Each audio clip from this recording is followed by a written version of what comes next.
Good day to all. There is one important considerations that we need to identify. Most of people in the past, and even today, when they talk about Mount of Olives, they were thinking that there were a lot of people listening to Christ on the mount.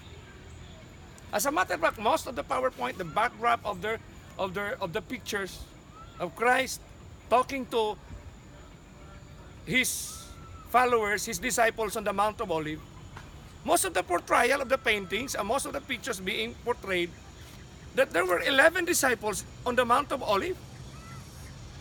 But I tell you, my beloved friends, when you go back to the Bible, you will learn, my friends, that there were only 4 disciples with Christ when He delivered the message for the closing generation. Why 4 disciples? Where are the other disciples? That we do not know. But the only thing that we know, according to the Word and the Bible, that there were only 4 with Jesus Christ, and those 4 asked the same questions at the same time. Who were those 4 disciples? According to Luke, it was Peter, James, John, and Andrew. Why 4, my beloved Christians?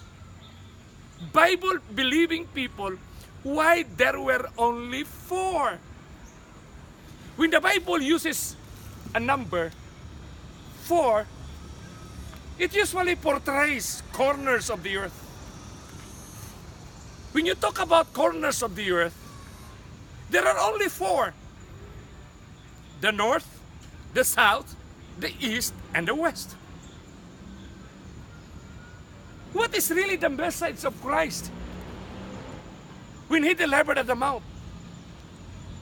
As we go along in the narrative of this Mount of Olives prescription of Christ, you will be amazed. Exactly the prescription of Christ in the at the Mount of Olives is referring to the 4 corners of planet Earth. It represents the 4 disciples because 4 represents the directions of the compass. In other words, in our study in the succeeding series, we will be amazed and glorify the God that we serve, that He is an all-knowing God, prescribing the movements, just like the sound of the thunder that you have heard in this series. Because it sounds the movement of the earth. What is the movement of planet Earth today? It is the sounds of globalization, the powerful thunder, movements of the world, globalization.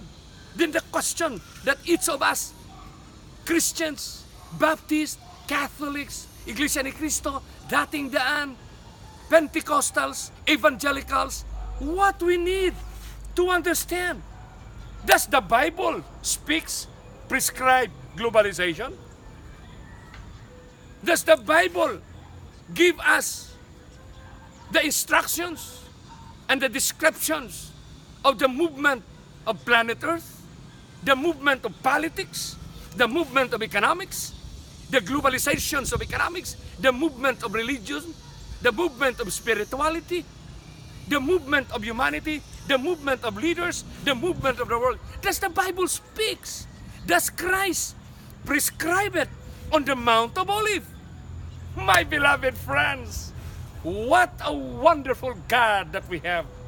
Because in our journey to know the word spoken by Christ to the 4 disciples intended for the 4 corners of planet Earth, that each movement of this earth today prescribing globalization and its dynamics. God will bless us as we enjoy the beauty and the clearness of Christ's prescription given 2,000 years ago on that mount for the plain, for the cities down there. Each event, programs, projects, activities of all institutions, government and religious institutions are all prescribed by God in the Mount of Olives. God bless us. Just share this one to your friends and click the like. Good day to all of us.